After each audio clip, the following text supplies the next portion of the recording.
आप चिंता मत कीजिए माँ, मैं भवन के द्वार की रक्षा करूंगा। मैं आपकी सेवा करने ही तो आया हूँ ना माँ। अच्छा, किंतु आप ऐसा कैसे कर पाओगे पुत्र? मैं करूंगा ना रक्षा माँ। दिव्य है मेरा पुत्र, किंतु मुझे इसको और शक्तियां देनी होंगी। माँ, मेरा विश्वास कीजिए, मैं आपकी रक्षा करने में सक्षम हूँ। हाँ पुत्र, किंतु फिर भी मैं आपको कुछ और ज्ञान भी देना चाहती हूँ।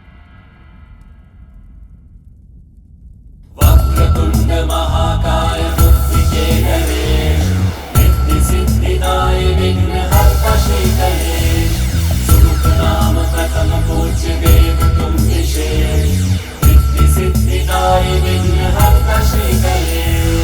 बालक का भाल जो स्पर्श की उमा, शक्ति के ज्ञान से बालक हुआ युक्ता। वक्रतुंड महाकाय बुद्धिकेतने सिद्धि सिद्धिदाय विघ्नहर्ता श्रीकरे सुमुखनाम प्रथम पूज्य देव तुम विशेष सिद्धि सिद्धिदाय विघ्नहर्ता श्रीकरे। माँ, अब मैं आपकी रक्षा के लिए पूर्णतः तैयार हूँ। नहीं, कदाचित इतना पर्याप्त नहीं है पुत्र। पर्याप्त है माँ, अब मैं किसी का भी सामना कर सकता हूँ। हाँ पुत्र, किंतु आपको अभी भी और शक्ति की आवश्यकता है।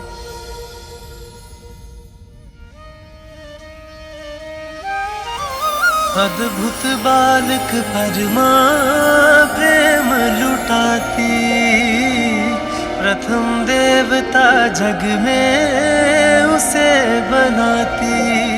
हाँ, प्रथम देवता जग में उसे बनाती। जय प्रथम देवा श्री गणेश, जय विघ्न हरता श्री गणेश। जय प्रथम देवा श्री गणेश, जय विघ्न हरता श्री गणेश। जय गणेश, जय गणेश, जय गणेश देवा।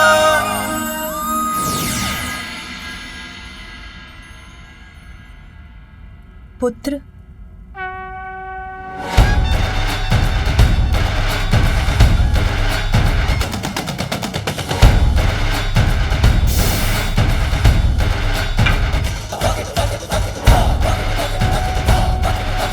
धन्यवाद माँ। अब आपके पास युद्ध कौशल का ज्ञान, शक्ति और अत्यंत शक्तिशाली अस्त्र भी है।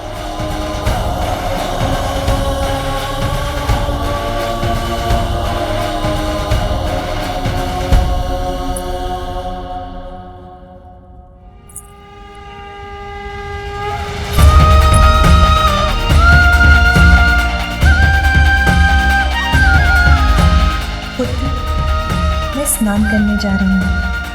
स्मरण रहे, किसी को भी भीतर मत आने देना। मैं वचन देता हूँ माँ, किसी को भी भीतर आने नहीं दूंगा।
अब और विलाप करने से क्या लाभ प्रिय ध्वजिनी? जो मैंने किया उसका दंड मुझे मिला। मत रो, शांत हो जाओ। मैं आपके लिए नहीं, पार्वती नंदन का विचार कर रो रही हूँ। मैंने कहा था आपको वहां मत जाइएगा, किंतु आपने मेरी एक ना सुनी।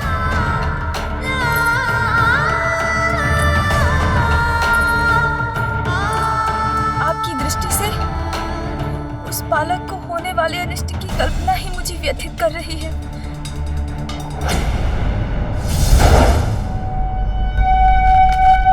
प्रभु शिव शंकर की, प्रभु शिव शंकर की, प्रभु शिव शंकर की, प्रभु शिव शंकर की, प्रभु शिव शंकर की, प्रभु शिव शंकर की, प्रभु शिव शंकर की, प्रभु शिव शंकर की, प्रभु शिव शंकर की, प्रभु शिव शंकर की, ठहर जाइए।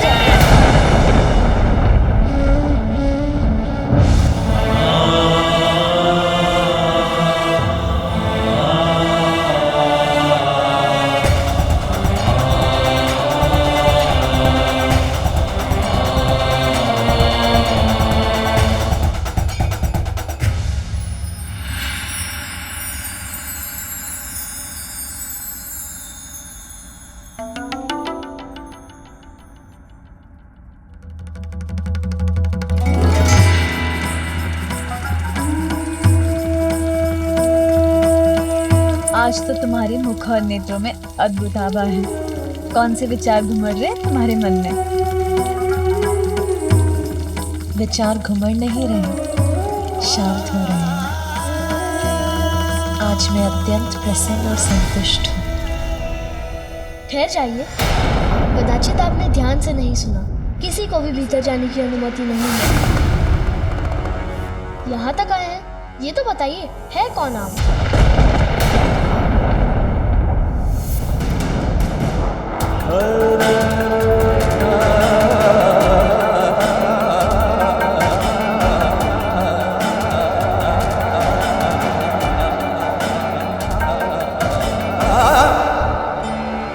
कोई भिक्षुक प्रतीत होते हैं। भिक्षा तो बाद में ही मिलेगी, माता के स्नान के उपरांत। तब आइए, अभी जाइए।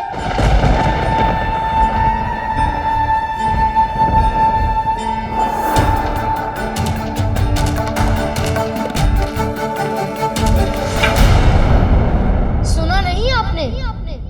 जाइए अभी।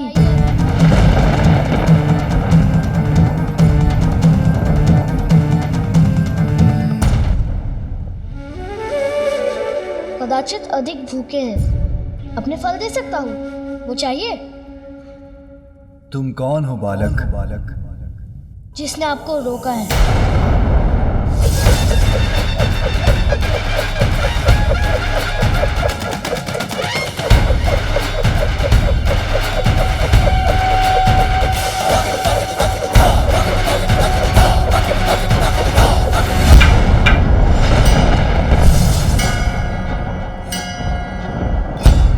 रक्षक हूँ यहाँ का, रक्षक हूँ यहाँ का, रक्षक हूँ यहाँ का, रक्षक हूँ यहाँ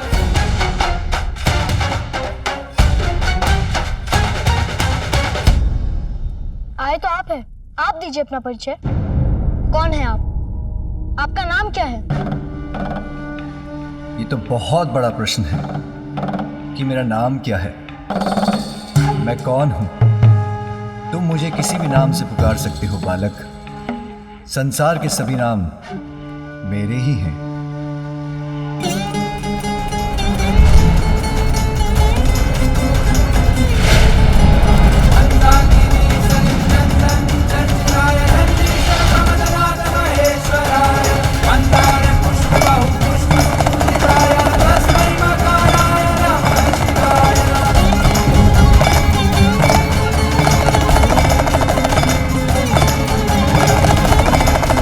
कैसी विचित्र ध्वनि है ये।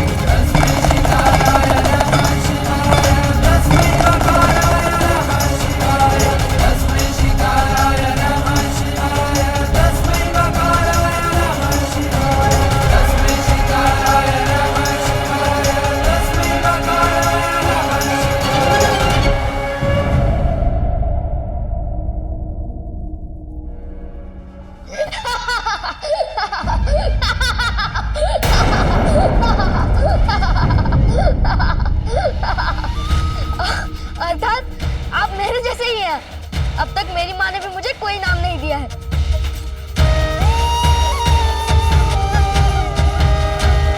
अच्छा, आपका नाम नहीं है तो अपने माता पिता का ही नाम बता दीजिए। मेरे कोई माता पिता नहीं है बालक। जो आदि अनंत हैं, स्वयं अजन्मे हैं किंतु जगत जिनसे है, जो सृष्टि के कण कण में वास करते हैं, भला उनके माता पिता कैसे हो सकते हैं? ओह, तो आपके माता पिता भी नहीं हैं। समझा, दुखद है। अच्छा, कोई निवास तो होगा आपका? कहाँ रहते हैं आप? सर्वत्र वास करता हूँ, सर्वत्र वास करता हूँ, सर्वत्र वास करता हूँ, सर्वत्र वास करता हूँ। धरती, यहाँ तक कि शमशान, सब मेरे ही घर हैं। ऐसा कोई एक घर नहीं जो मुझे बांध सके।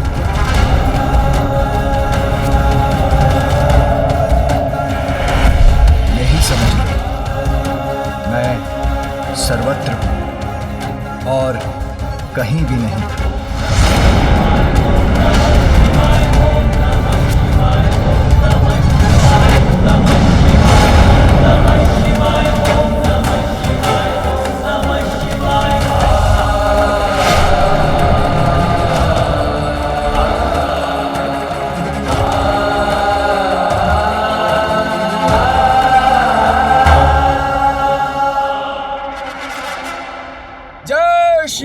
जय शिव शंकर। बालक समझकर मुझे अपनी गोल गोल बातों में भ्रमित करने का प्रयास कर रहे हैं। सीधे सीधे कहिए ना कि आपका कोई घर नहीं, अर्थात भिक्षुक भी नहीं। आप तो कोई भैरूपिया ही लगते हैं। बस, बहुत हुआ बालक। जो संसार को सब कुछ देते हैं, उन्हीं को कभी तुम भिक्षुक, कभी बहरूपिया बुला रहे हो। ये देते हैं संसार को। बालक अवश्य हूँ, किंतु मूर्ख नहीं कि जो आपने कहा वो मैं मान लूं। वस्त्र के स्थान पर पशु चर्म से अपना तन ढकते हैं। रहने के लिए कोई घर नहीं। नाम पूछो तो कहते हैं सभी नाम मेरे हैं। अब ऐसी बात करने वाले को बहरूपिया नहीं तो और क्या कहूँ, और क्या कहूँ, और क्या कहूँ।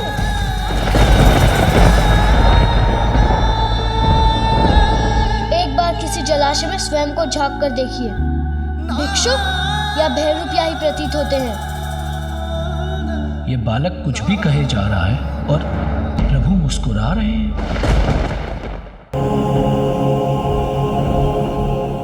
इतनी घनी जटाएं हैं आपकी, कभी केश नहीं सवारे क्या? बालक, प्रभु की जटाओं का अर्थ भी जानते हो? मेरे प्रभु।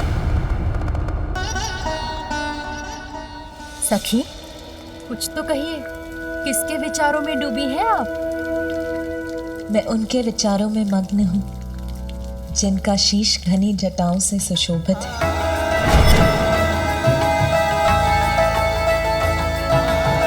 जो उनकी शेष पवित्रता का प्रतीक है, जिनकी उन जटाओं से होकर तो स्वयं परम पावन देवी गंगा की निर्मल जल धारा प्रवाहित होती है।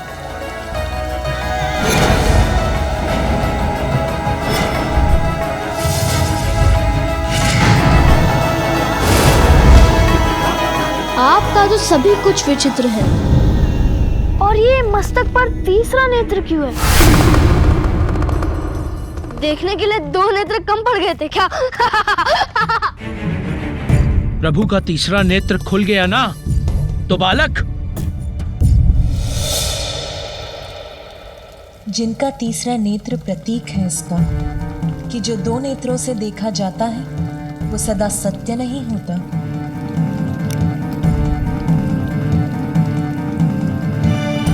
जीवन के परम सत्य को ज्ञात करने के लिए तो अंतरात्मा की सूक्ष्म दृष्टि की आवश्यकता होती है। वही सूक्ष्म दृष्टि तो प्रदान करता है तीसरा नेत्र। इन्हें और सच्चे ज्ञान? यदि ज्ञानी होते तो अपने गले में सर्प लपेटे क्यों घूमते?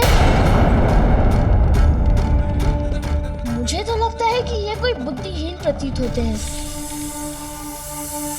जिनके तन पर लिपटा सर्प उनकी कुंडलिनी शक्ति के जागृत होने का प्रतीक है। वो जो चेतना से परिपूर्ण है और सर्प को अपने तन पर अपनाकर ये संदेश भी देते हैं कि बुरे की बुराई का अंत भी प्रेम से किया जा सकता है। विषधर को भी यदि हृदय से अपनाओ तो वो भी सच्चा साथी बन जाता है। और तन पर ये पशु चर्म क्यों धारण कर रखी है?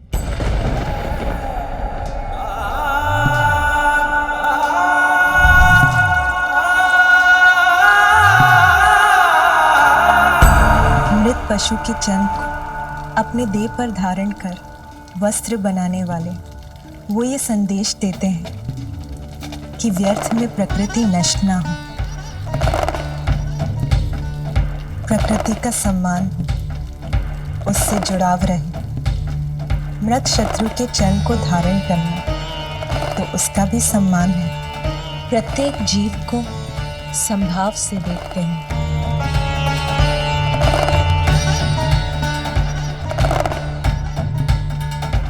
आपका तो ये अस्त्र और उस पर लटका ये वाद्य यंत्र दोनों ही विचित्र है। क्या यंत्र है ये? डमरू। डमरू? आपके तो इस यंत्र का नाम भी विचित्र है, डमरू।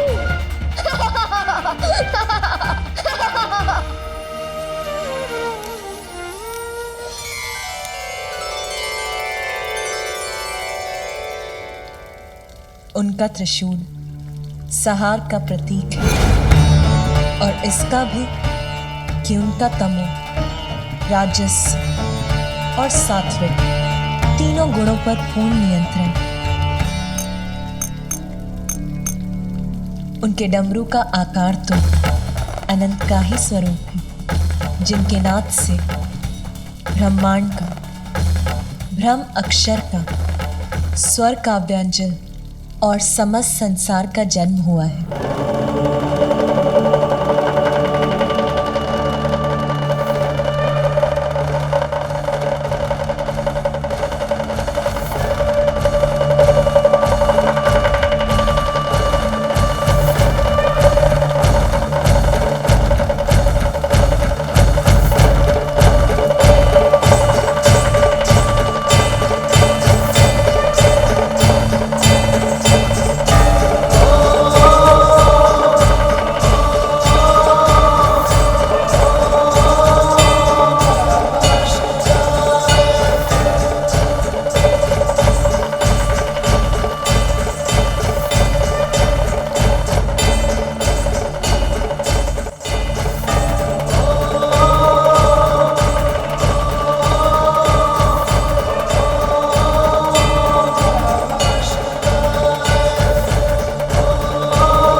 मुझे भा रहा है।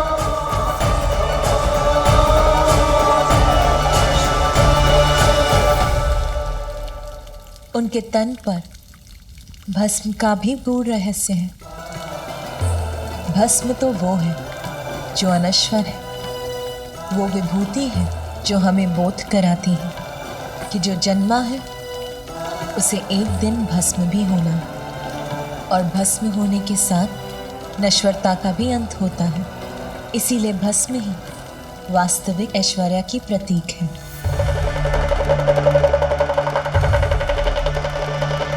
भस्म लगाकर घूमना तो आलसियों का कार्य है। कहीं तन पर लग गई होगी, फिर स्नान नहीं किया होगा, है ना? बालक, कैसे समझाऊं मैं तुम्हें? ये मेरे प्रभु के तन की पवित्र अनश्वर भस्म है।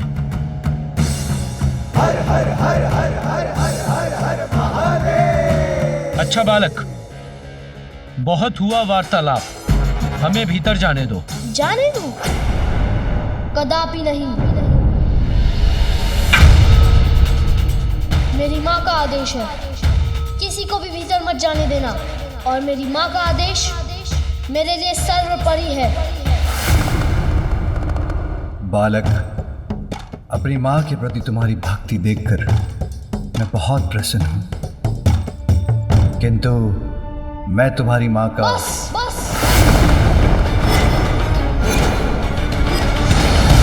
बस भिक्षुक, बस। अब मैं आपके मुख से एक भी शब्द नहीं सुनना चाहता। मैंने जो कह दिया सो कह दिया। किसी को भी भीतर जाने की अनुमति नहीं है। बालक, तुम हमें नहीं जाने दोगे तो हम बलपूर्वक जाएंगे।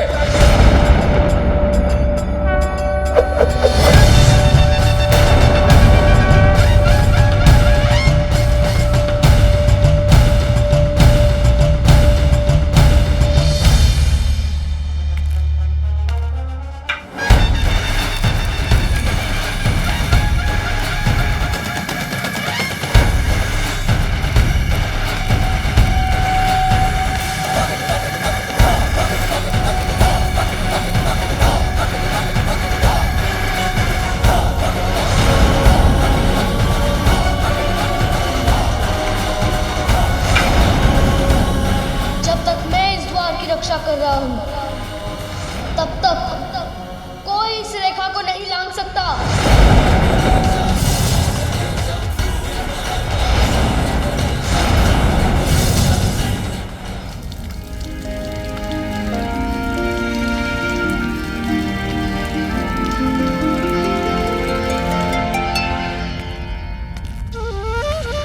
अपनी मां का पुत्र हूं। बलपूर्वक जाने का प्रयास करने वाले को बलपूर्वक यहीं रोक दूंगा। प्रतीत होता है प्रभु अब इस बालक को इसके हठ के लिए अवश्य दंडित करेंगे।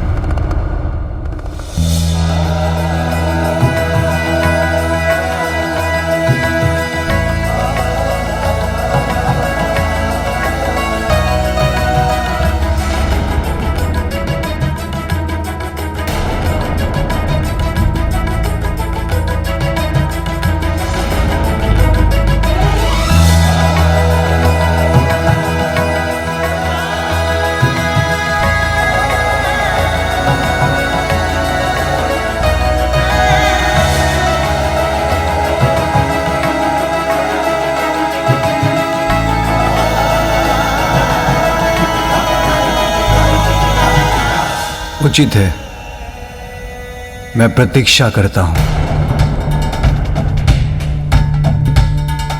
प्रभु ने दंडित नहीं किया इस बालक को, इसका कहा स्वीकार लिया, क्यों?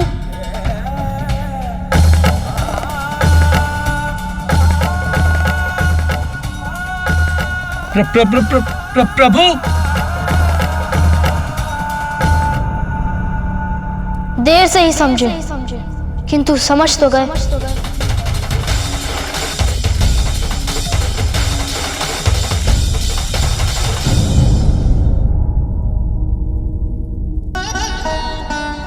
तुम जाओ, बात करो।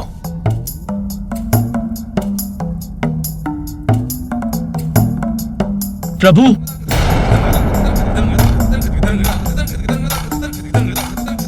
क्षमा करें प्रभु, किंतु मैं और अन्य सभी गण इस बात से चकित हैं कि एक बालक के कहने से आप अपने ही भवन में जाने से रुक गए।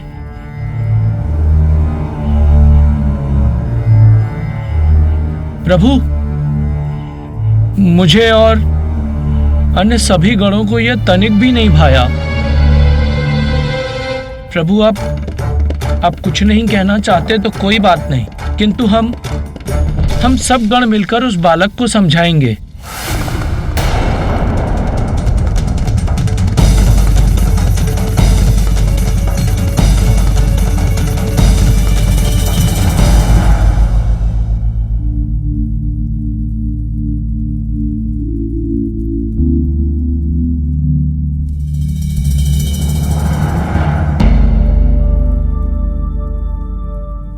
इस बालक को तो अब मैं समझाऊंगा।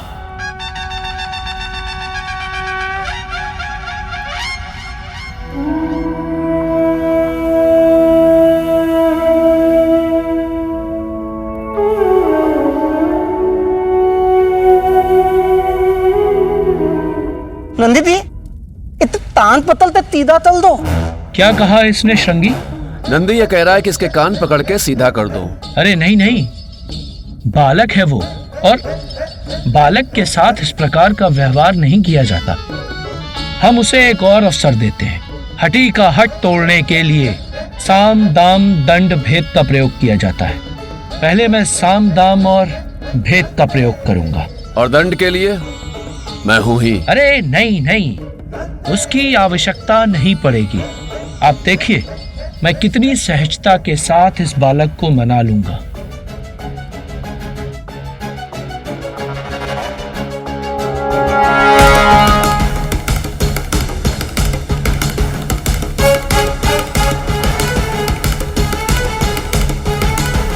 तो आप फिर चले आए? तुम यहाँ अकेले खड़े हो तो सोचा तुमसे वार्तालाप कर थोड़ा तुम्हारा मनोरंजन ही कर दूं।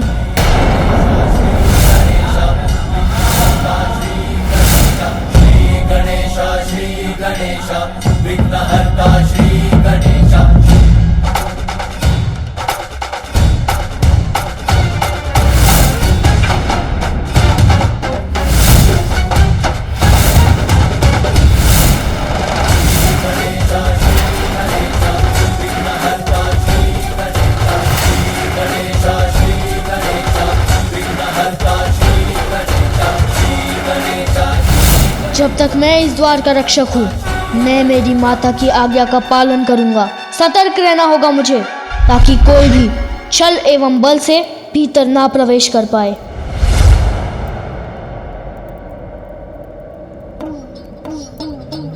बालक होकर द्वार रक्षा जैसा कठिन कार्य कर रहे हो। यह आयु कार्य करने की थोड़ी होती है, अपितु भिन्न भिन्न प्रकार के स्वादिष्ट फल, मिष्ठान एवं पकवान खाने की होती है। खाओगे?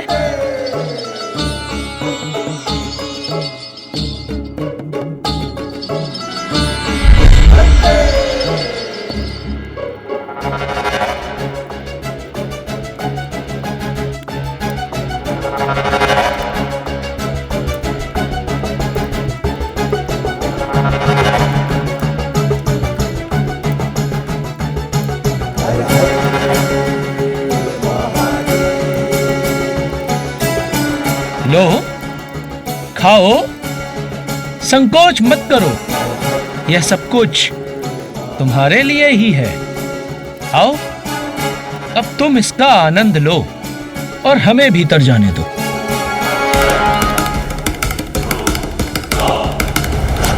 पुत्र, स्मरण रहे, किसी को भी भीतर मत आने देना। द्वार रक्षक के रूप में यहाँ खड़े रहने का जो वचन मैंने माता को दिया है, उसके समक्ष ये वस्तुएं तुच्छ हैं।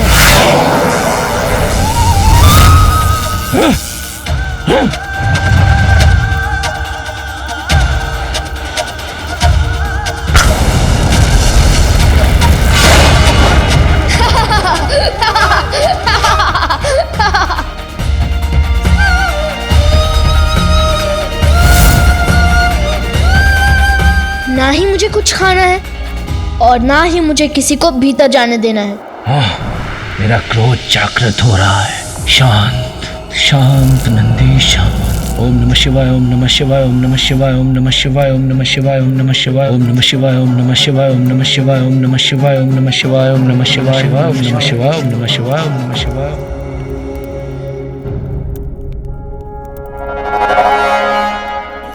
खाना नहीं है तो मत खाओ, किंतु मनोरंजन का आनंद तो ले ही सकते हो। उसमें तो कोई मनाही नहीं। ऊपर देखो,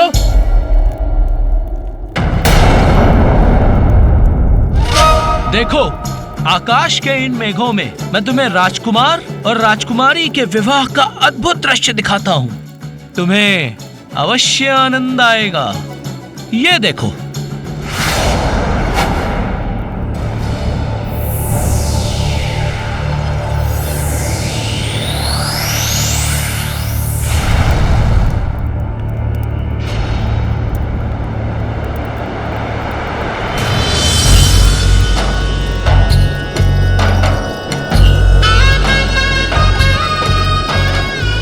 सुंदर दृश्य है ये।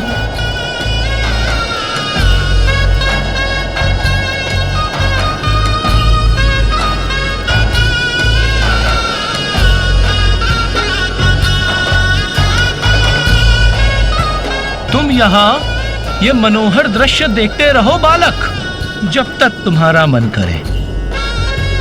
बस अब हमें भीतर जाने दो।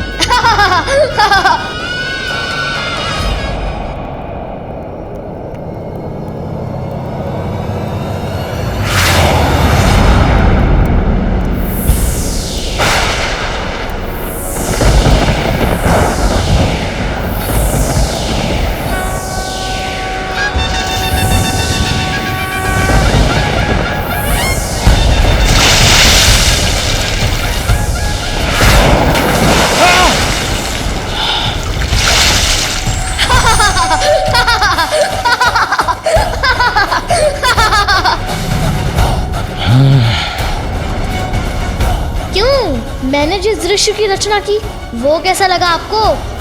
आनंद आया? आनंद तो आया ही होगा।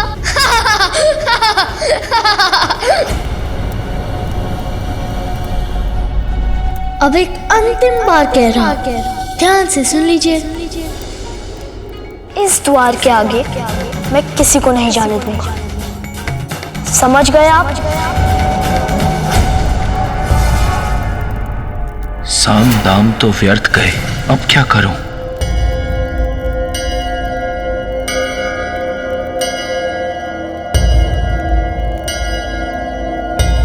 दंड। हाय, सावधान बालक!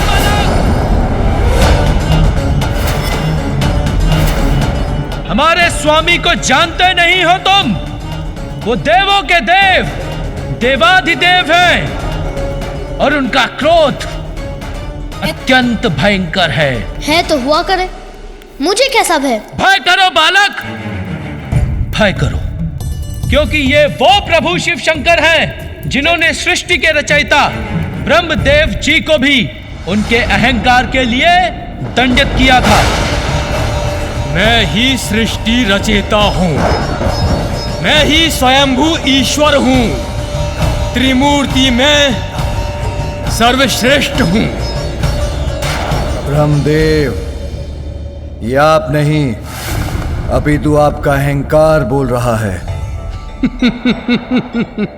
मैं सर्वज्ञाता हूँ, इसलिए मैं ही श्रेष्ठ हूँ।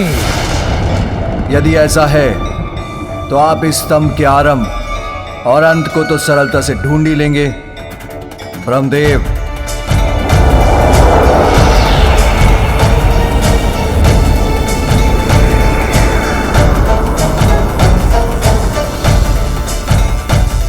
उचित है, इसमें क्या कठिनाई है?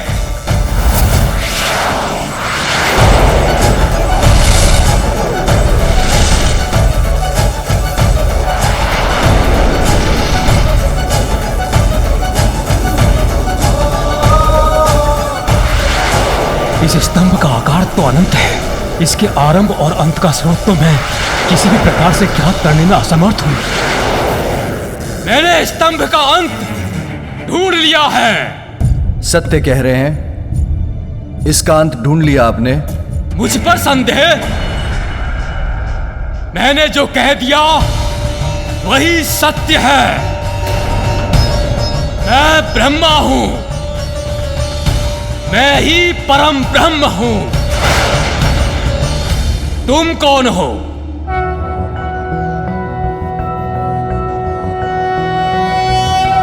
कर्पूर गौरम करुणावतारम संसार सारम भुजगेन्द्रहारम सदा वसंतम हृदयारविंदे भवं भवामी सहितं नमामि।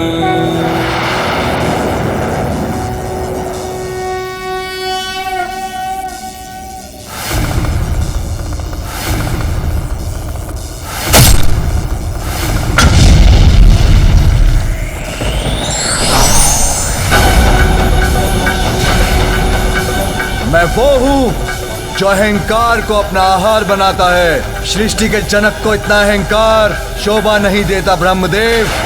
मैं आपका 5वां शीश आपसे विलक कर दूंगा। महादेव से प्रतिस्पर्धा करने का यही आपका दंड है।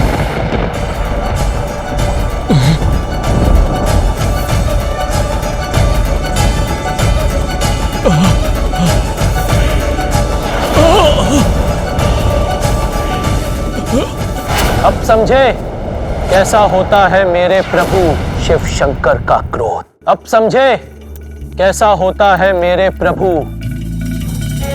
शिव शंकर का क्रोध।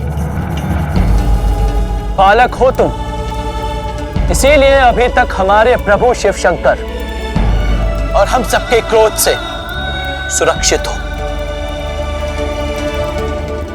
पहचानो उन्हें, ये वही प्रभु शिव शंकर हैं जिन्होंने गंगा मैया की प्रचंड और पावन जलधारा को अपनी जटाओं में समाहित किया था। ये उस समय की बात है जब अपने कुल के 60,000 सगर पुत्रों के उद्धार एवं जगत के समस्त प्राणियों के कल्याण के लिए महान तपस्वी भगीरथ जी ने सहस्त्र वर्षों के तप के पश्चात मां गंगा को स्वर्ग से पृथ्वी पर आने के लिए मना लिया। किंतु फिर चिंता बनी गंगा मैया की प्रचंड जलधारा का महावेग। उनकी महावेग सृष्टि में प्रलय ला सकती थी। इसीलिए भगीरथ जी ने घोर तप कर प्रभु शिव शंकर को प्रसन्न किया और उनसे गंगा मैया की प्रचंड जलधारा के महावेग को संभालने की विनती की। देवी गंगा, मैं आपके वेग को संभालने के लिए प्रस्तुत हूं। निश्चिंत होकर पृथ्वी पर आइए।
अब समझे कितने शक्तिशाली हैं मेरे प्रभु, मेरे स्वामी।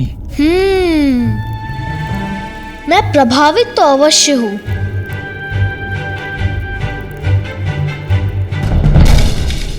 किंतु इतना भी नहीं कि मैं अपनी मां की आज्ञा के विपरीत किसी को भी भीतर जाने दूं,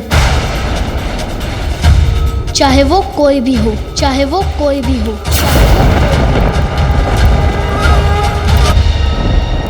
भूल मत करो बालक, यदि मेरे प्रभु शिव शंकर का क्रोध जागृत हो गया तो उसका शांत होना सरल नहीं। उनका तीसरा नेत्र सब कुछ भस्म कर देता है।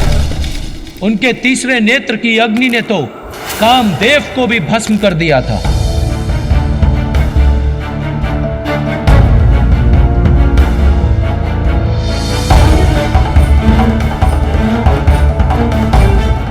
मुझे क्षमा करें प्रभु, मैं देवराज इंद्र के आदेश के आगे विवश हूं।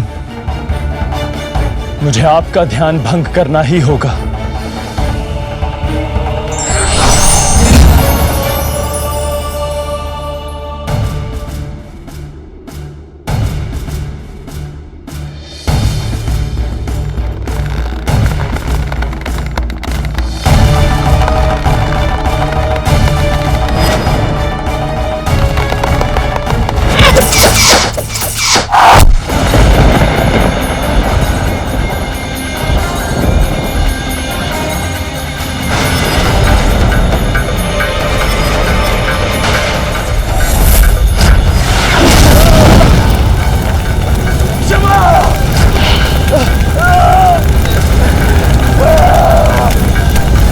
अब तो तुम्हें समझ में आ ही गया होगा कितना तीव्र है मेरे प्रभु शिव शंकर का क्रोध। इसलिए आज्ञाकारी बालक के समान अपना हठ त्याग दो। नंदी, क्या हुआ तुम्हारे साम दाम भेद? मैंने पहले ही ताता तान पतलता तीदा तल दो, पर नंदी दी मैंने तुम तता है। श्रृंगी जी, इस बालक को समझाने में समय नष्ट हो रहा है। हमें इस बालक को हटाकर आगे बढ़ना चाहिए। उचित है। हठी बालक, बहुत हुआ तुम्हारा हट। जानते भी हो प्रभु शिव शंकर कौन है? इस संपूर्ण जगत के पिता हैं पिता। माँ को दिया वचन तो मैं किसी के लिए भी नहीं तोड़ सकता हूँ। अबोध बालक, प्रभु शिव शंकर से परिचित नहीं हो तुम। बालक हो इसलिए सुरक्षित हो। अन्य कोई होता तो उसे इस हट का अवश्य दंड देता। चेतावनी का स्वर मुझे मत सुनाइए, मैं किसी का ऊंचा स्वर सहन नहीं करता। और अब मेरी चेतावनी सुनिए, शांति पूर्वक लौट जाइए, अन्यथा आप सभी मेरे कोप के भागी होंगे। बस बालक,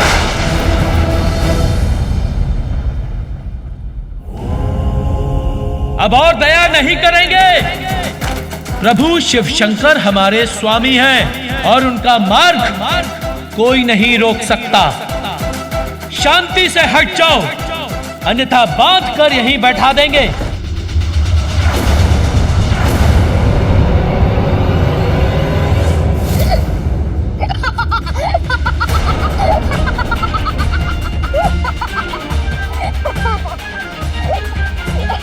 इतना साहस है तो जो कहा है वो करके दिखाइए।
पार्वती, पता नहीं कुछ आभास हुआ।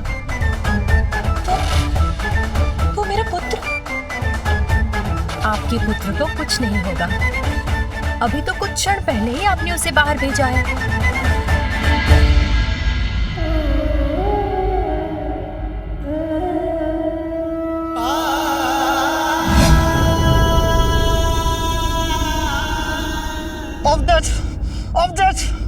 मैं देखता हूँ तुझे। तान बदलता सीधा चल दूंगा।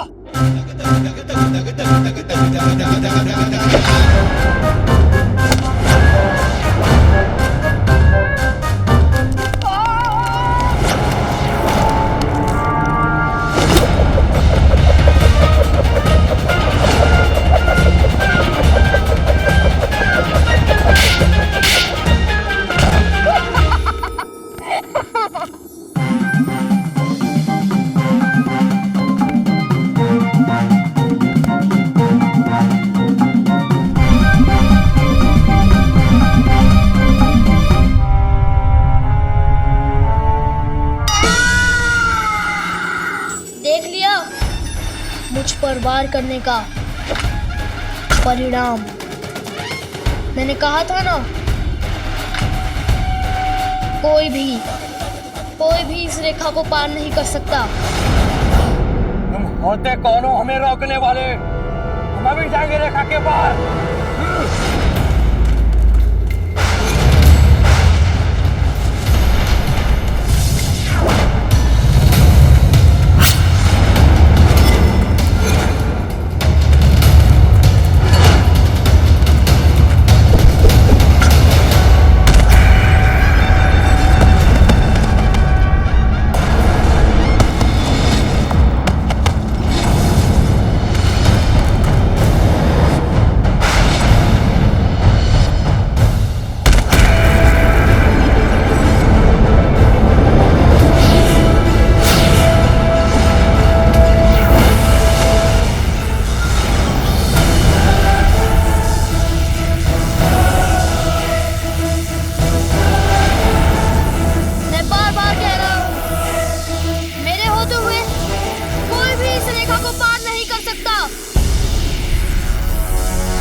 कहा था ना, चले जाइए यहाँ से, अन्यथा और दुर्गति होगी आप सभी की।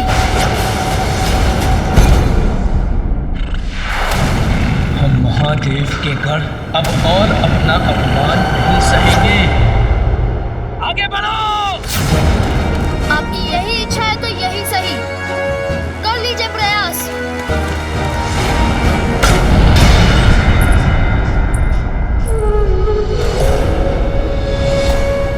स्वामी अभी तक आए क्यों नहीं?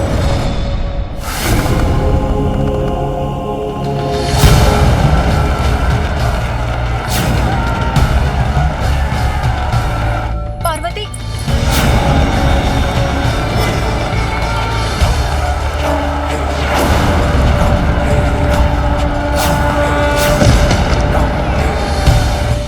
अरे पार्वती,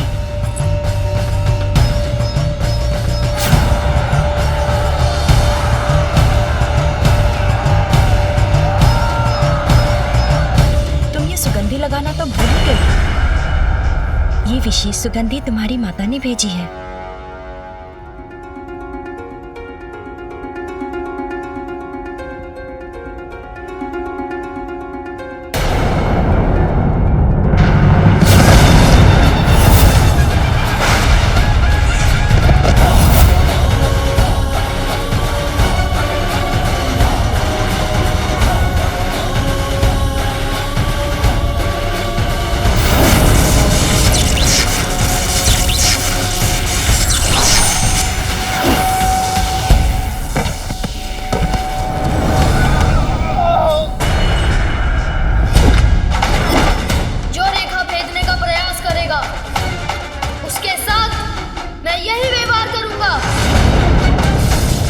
हठी बालक, अब मैं तुम्हें दंड देकर ही रहूंगा।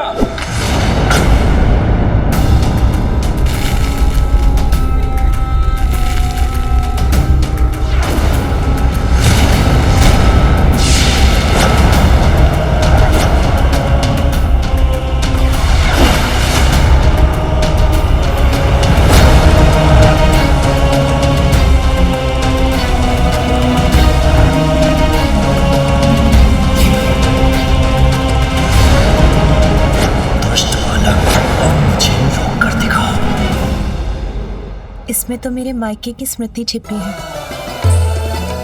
अवश्य ये सुगंध मेरे स्वामी को भी भाएगी।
में वास करते हैं। यदि उसके सींग टूट गए तो उसकी मृत्यु हो जाएगी।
कि नंदी जी का सामना ये कैसे करता है।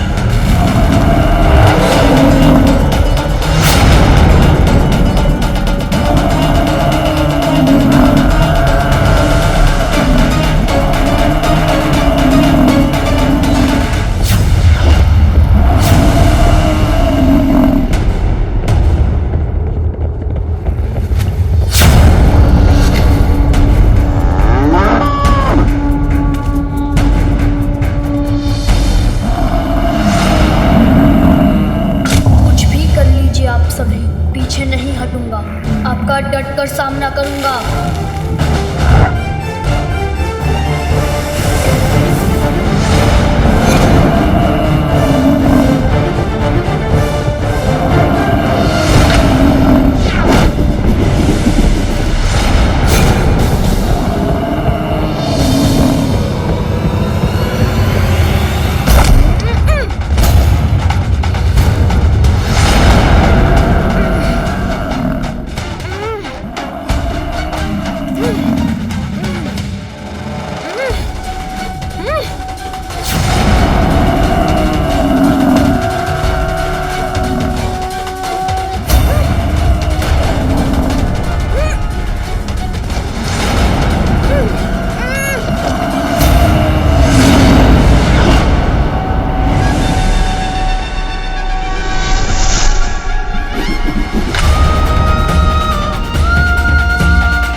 कदापि नहीं जाने दूंगा।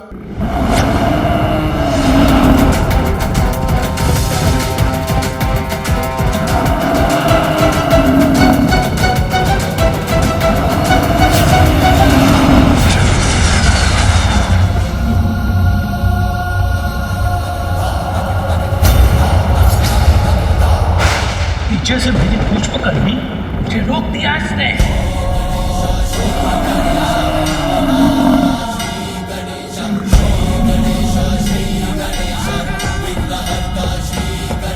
अभी तो रोका ही है, अब आपको इस रेखा से दूर भी ले जाऊंगा।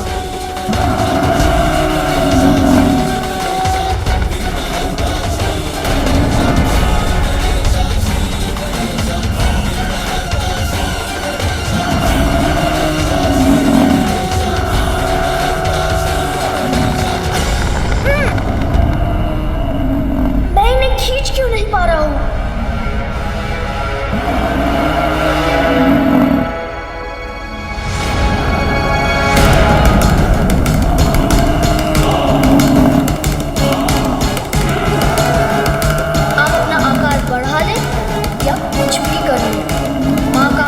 अटल था, अटल रहेगा।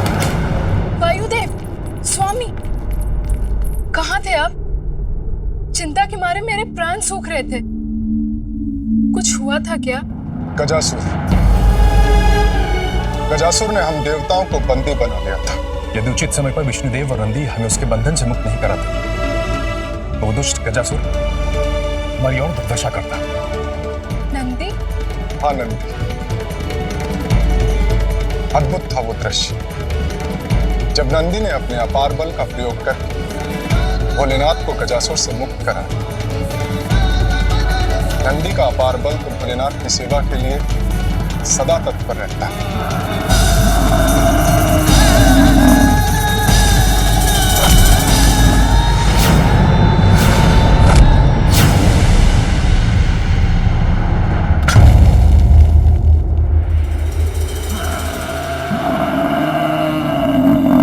लौट क्यों रहे हैं? क्या करना चाहते हैं वो?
इस भवंडर में स्थित रहो बालक।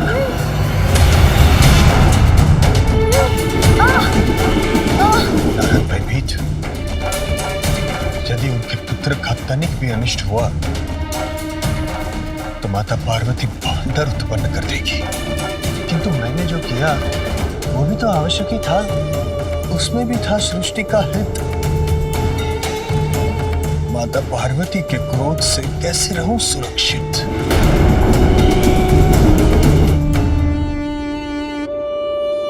नारद प्रफुल्लित। माता पार्वती का क्रोध जागृत हुआ है तो वही शांत कर सकते हैं, अर्थात विष्णुदेव। नारायण नारायण। शीघ्र ही वैकुंठ चलता हूं, अति शीघ्र। नारायण नारायण।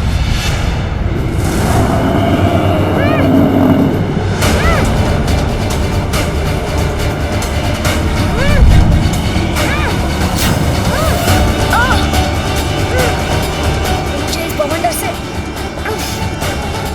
बाहर निकलना ही होगा।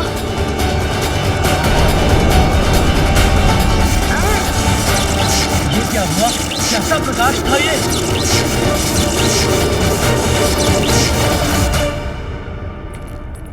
स्वामी, मुझे ज्ञात है कि आप गजासुर के वध से अति आनंदित हैं, किंतु उससे भी अधिक आनंदमय सूचना मेरे पास है। गजासुर के वध से अधिक आनंद में सूचना हमारे लिए और क्या हो सकती है प्रिय? बताती हूँ प्रभु, बताती हूँ, थोड़ा धैर्य रखिए। देवी पार्वती के निमंत्रण पर मैं कैलाश गई थी। आपको पता है मैंने वहां कैसे देखा? वो बहुत ही अद्भुत है, बहुत ही सुंदर। अद्भुत? कौन है अद्भुत? वो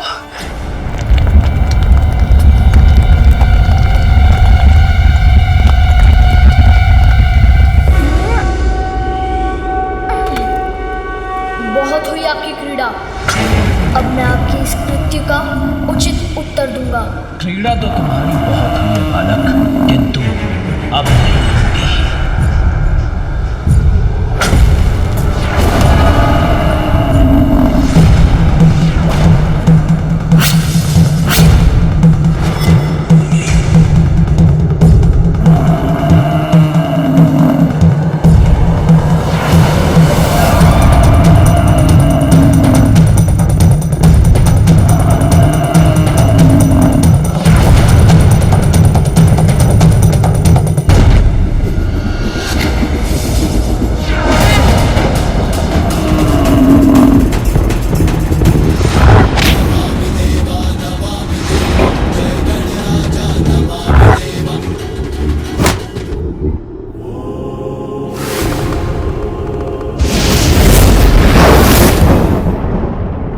भोलेनाथ।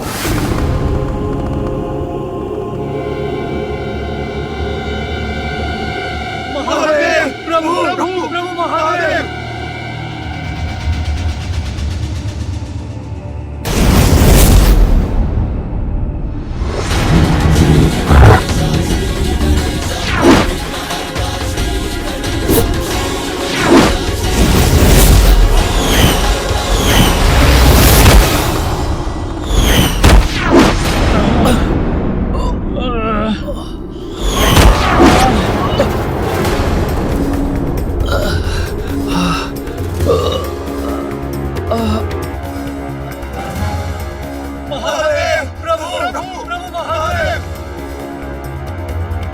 प्रभु प्रभु अब आप ही कुछ कीजिए।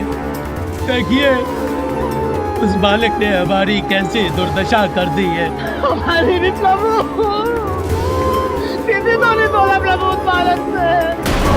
उससे तो है वो प्रभु, अत्यंत शक्तिशाली भी है। उससे अकेले हम सबको बना के चल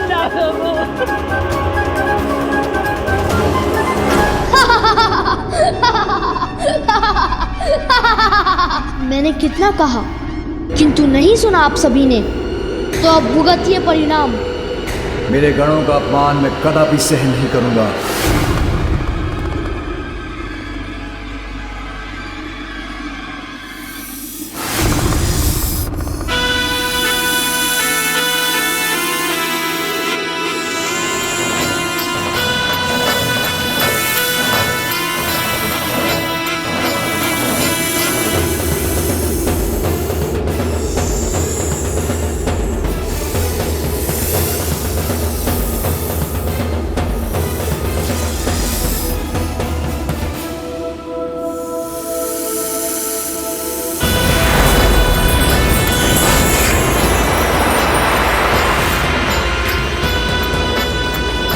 हे शिव शंभु, अपने इस सेवक वासुकी को आदेश दीजिए।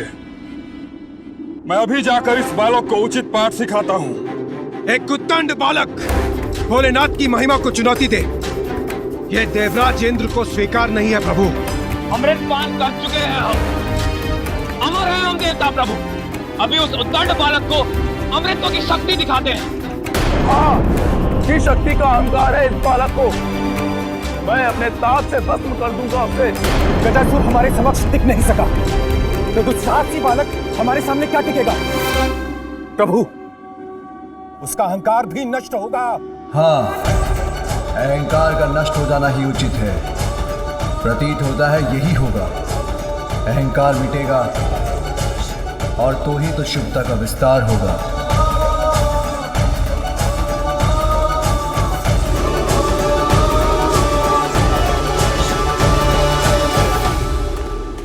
उस बालक को पराजित करने के लिए आप सभी देवताओं की शक्तियां पर्याप्त हैं। शीघ्र जाइए और उसके दंभ का अंत कीजिए।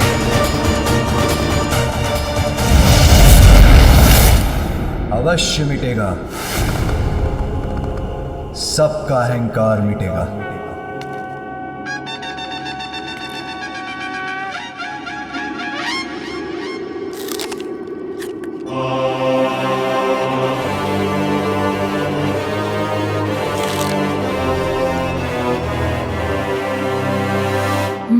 अब ये कैसा आभास हुआ मुझे, जैसे कोई है मेरे पीछे।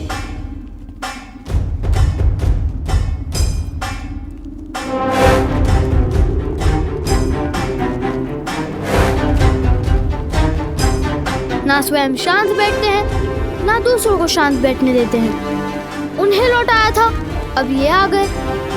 उचित है, आइए।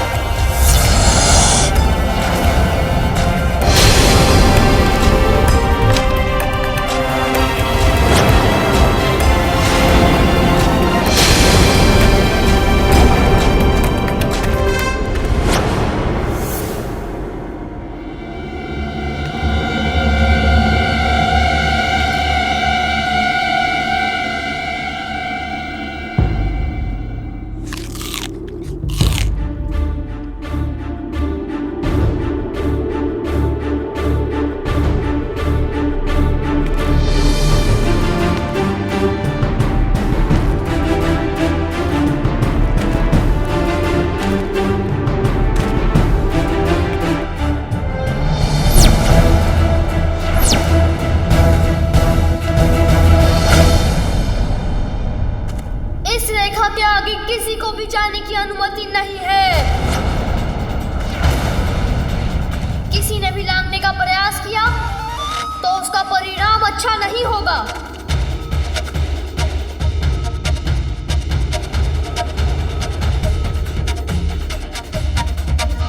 ए बालक, क्यों अपने जीवन के शत्रु बने हुए हो? हटो मेरे मार्ग से और अपने जीवन की रक्षा करो। आप लोग एक ही बार में समझ क्यों नहीं जाते? मैं अपने स्थान पर और अपने निर्णय पर अडिग हूँ और अडिग रहूंगा। कोई इस रेखा के आगे नहीं जा सकता। ये क्या आदमी है? मैं कौन हूँ?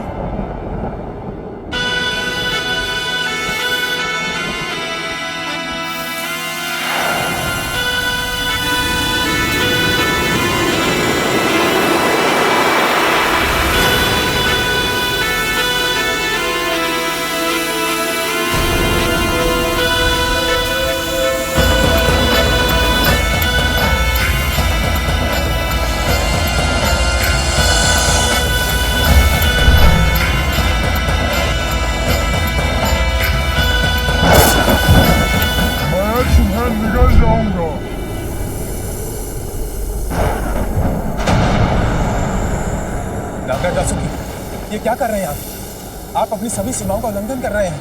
अब तुम मेरा ग्रास बनोगे बालक। नागराज वासुकी, रुक जाइए।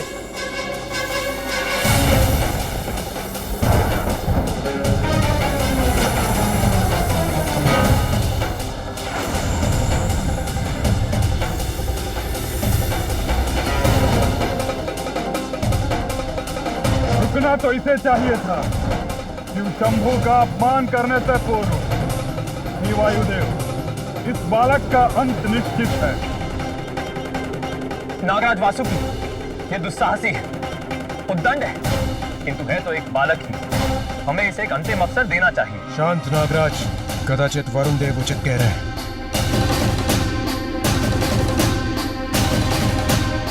उचित है देवराज, किंतु यदि ये तब भी नहीं माने तो मैं विवश हो जाऊंगा। ये कैसे कैसे विचित्र रूप धारण करके आ रहे हैं आप सभी।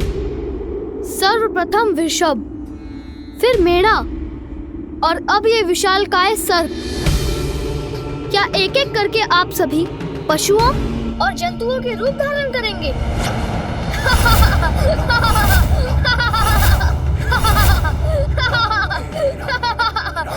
तो ये बालक अब भी नहीं समझा।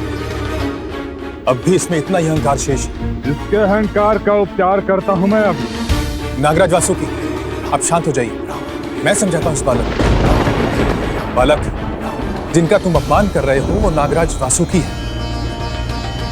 वो नागराज वासुकी जो अमृत मंथन के समय मेरू पर्वत जैसे दिव्य और विशाल पर्वत की मथनी को सागर में स्थिर रखने के लिए दौर बने थे। एक ओर से इन्हें हम देवताओं ने पकड़ा और दूसरी ओर से दुष्ट असुरों ने। फिर वासुकी जी की सहायता से सागर मंथन हुआ, जिसके परिणाम स्वरूप सागर ने हमें अनेक दिव्य उपहार दिए। सर्वप्रथम सागर से निकला अत्यंत घातक हलाहल विष, जिस देवराज इंद्र का वाहन ऐरावत, गौमाता कामधेनु, दिव्य अश्व उच्च श्रवा, बहुमूल्य कौस्तभ मणि, कल्प वृक्ष, रंभा, मेनका आदि अप्सराएं, श्री स्वरूपिणी माता लक्ष्मी, मदिरा कलश लिए अपूर्व सुंदरी वरुणी, चंद्रमा, दिव्य पारिजात वृक्ष, शंख और आयुर्वेद एवं अमृत कलश के साथ धन्वंतरी जी भी। और तुम उन नागराज वासुकी देव का अपमान करने की भूल कर रहे हो जिनके सहयोग के बिना सागर मंथन असंभव था। ओह अच्छा, तो सागर मंथन में ऐसा हुआ था। सुनो बालक, मेरे सूर्यदेव के अतुलित तेज से, अग्निदेव के ताप से, वायुदेव के 49 मारुतों के वेग से, जल संचारक वरुण देव की शक्ति से तुम परिचित नहीं हो बालक।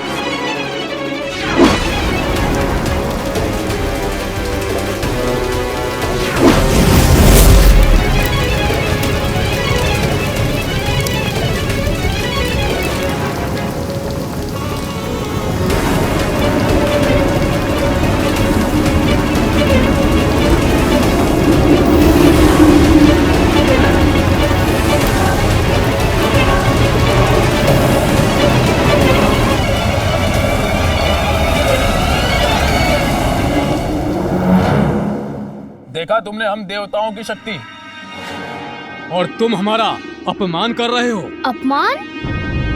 मैंने किसी का अपमान नहीं किया। माता के आदेश के पालन के लिए आप सभी को कुछ ही क्षण के लिए रोका है। अपमान तो तब होगा जब मैं आप सभी को परास्त करूंगा। हमसे संघर्ष का परिणाम तुम्हारे लिए अच्छा नहीं होगा बालक। परिणाम की चिंता तो आपको करनी चाहिए। आपने अपनी शक्तियां तो दिखा दी, किंतु मुझसे युद्ध करने की शक्तियां हैं आप में। आयु और अनुभव में तुमसे बड़े होने के नाते मेरा यानी कि अग्निदेव का कहना मान लो और हट जाओ हमारे मार्ग से। देवता हैं हम, अपार शक्ति है हमारी, जिसका प्रयोग कर बड़ी सहजता से हम तुम्हें पराजित कर सकते हैं। कल्पना में, वास्तविकता में नहीं। आपकी शक्ति धरी की धरी रह जाएगी मेरे समक्ष। ये बालक ऐसे नहीं मानने वाला है, इसे तो क्रीड़ा में ही उलझाना पड़ेगा। मैं कुबेर और तुम इस विवाद को समाप्त करने का दूसरा उपाय सोचते हैं, जिसमें तुम्हारी बात भी रह जाए और हमारी भी। तुम्हें सागर मंथन की कथा सुनाई थी ना मैंने, तो नागराज वासुकी की सहायता से हम सागर मंथन जैसी क्रीड़ा क्यों ना करें।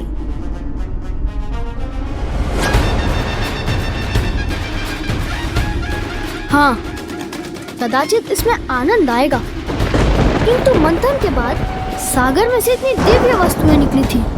हमारी इस क्रीड़ा में जो विजयी होगा उसे क्या प्राप्त होगा?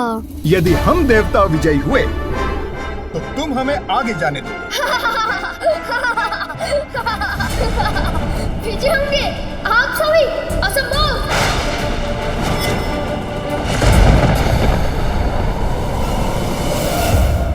राज वासुकी, मान लीजिए मेरा प्रस्ताव। इस क्रीड़ा में यह अवश्य पराजित होगा। इसके हट के साथ भोले शंकर की प्रतीक्षा भी समाप्त होगी और वो भीतर भी जा सकेंगे।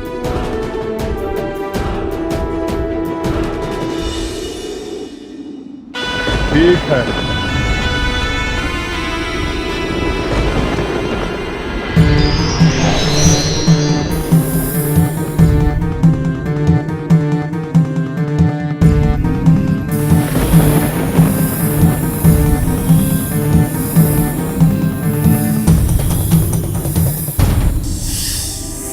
ये नाग तो अब भी अपना क्रोध दिखा रहे हैं। अब पकड़ ही लेता हूँ इन्हें। मैं तो आपको मुख की ओर से पकड़ूंगा और आप सभी इन्हें पूंछ की ओर से पकड़कर खींच लीजिए। ये इस बालक का भोलापन है या अहंकार? जनित अति आत्मविश्वास।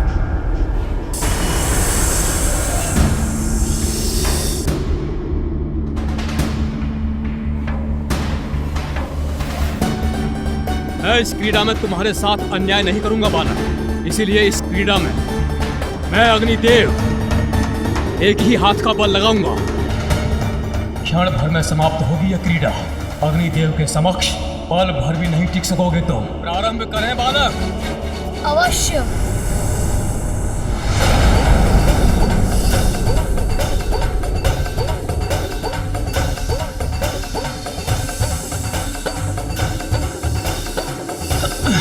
अच्छा, ये तो अपने ही स्थान पर स्थित है। मुझे और बल लगाना होगा। मेरा सामना नहीं कर सकेंगे ये। अरे, आपने प्रारंभ कर दिया। मुझे तो ज्ञात ही नहीं हुआ। मैं भी बल का प्रयोग करता हूँ।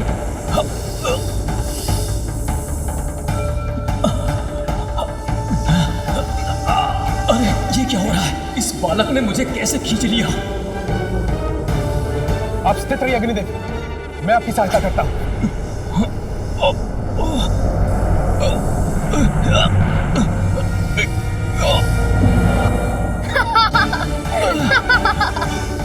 बस इतनी ही शक्ति है आप दोनों में। अग्निदेव किसी को भी अपने ताप से भस्म कर सकते हैं और वायुदेव जो बवंडर उत्पन्न कर देते हैं। बालक, अब हम इस क्रीड़ा को समाप्त कर देंगे।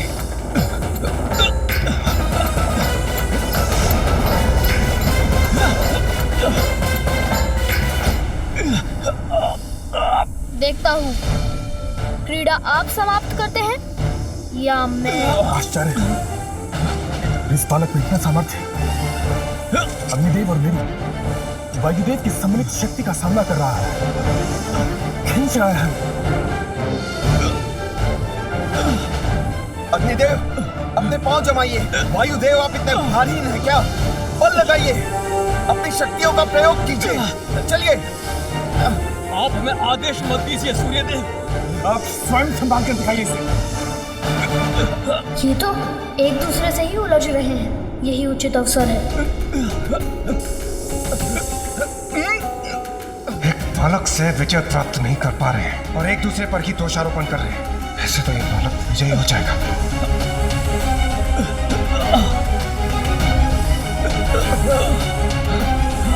कुबेर जी, आप देख क्या रहे हैं? हाथ लगाइए। संभव है तो स्वर्ण आपने अपनी देह पर धारण कर रखा है, उसका भार हमारा सहायक बन जाए। उचित है अरुण देव। हाथ खींच रहा है। और लगाओ, और बल लगाइए। बराबर कर देंगे।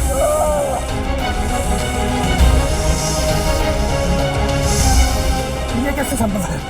अवश्य ही बालक कोई अदृश्य मायावी शक्ति का प्रयोग कर रहा है। हम भी अपनी दिव्य शक्तियों का प्रयोग करते हैं।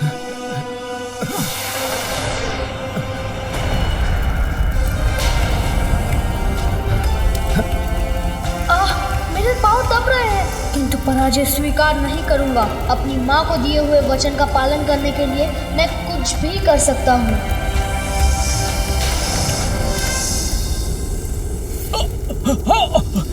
अब देखिए मेरी शक्ति।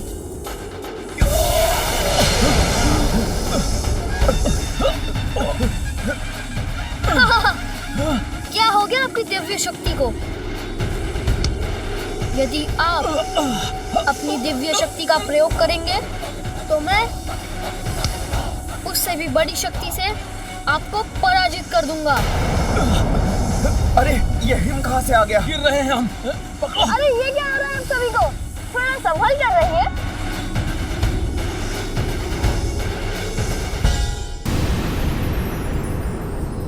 बड़ों का अपमान तो बालक का दुर्भाग्य बनता है स्वामी। आपके वरदान से प्राप्त पार्वती का पुत्र देवताओं का बार बार अपमान क्यों कर रहा है? हाँ प्रिय, इस बालक की उदंडता में वृद्धि होती जा रही है और ये शुभ नहीं। प्रभु, यदि आप सारे देवताओं को बता दें कि ये बालक देवी पार्वती का पुत्र है, तो ये युद्ध स्वतः रुक जाएगा। देवी, जब स्वयं भोलेनाथ शांत है, तो इसके पीछे अवश्य ही कोई बड़ा कारण होगा। अब मैं इस बालक की उदंडता को और नहीं सहूंगा। अब मैं इसे अपना तेज दिखाता हूँ। देवगण, आप लोग नागराज वासुकी को छोड़ दीजिए।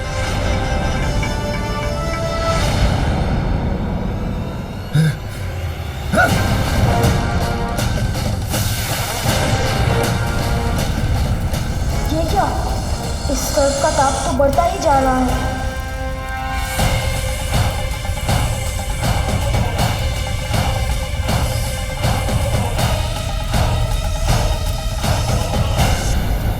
कुछ भी कर लीजिए, किंतु मैं आपको नहीं छोड़ूंगा।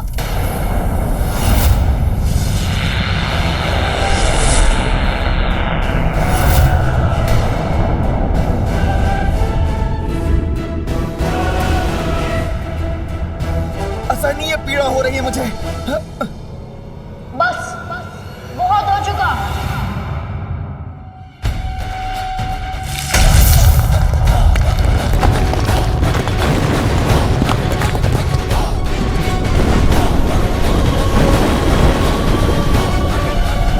इसने तो पृथ्वी को विभक्त कर दिया।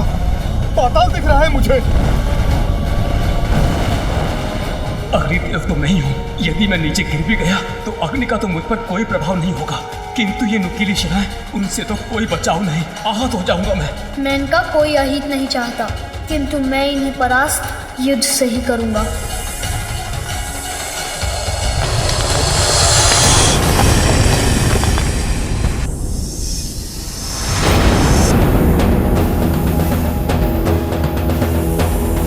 सभी देवगण पराजित हो रहे हैं।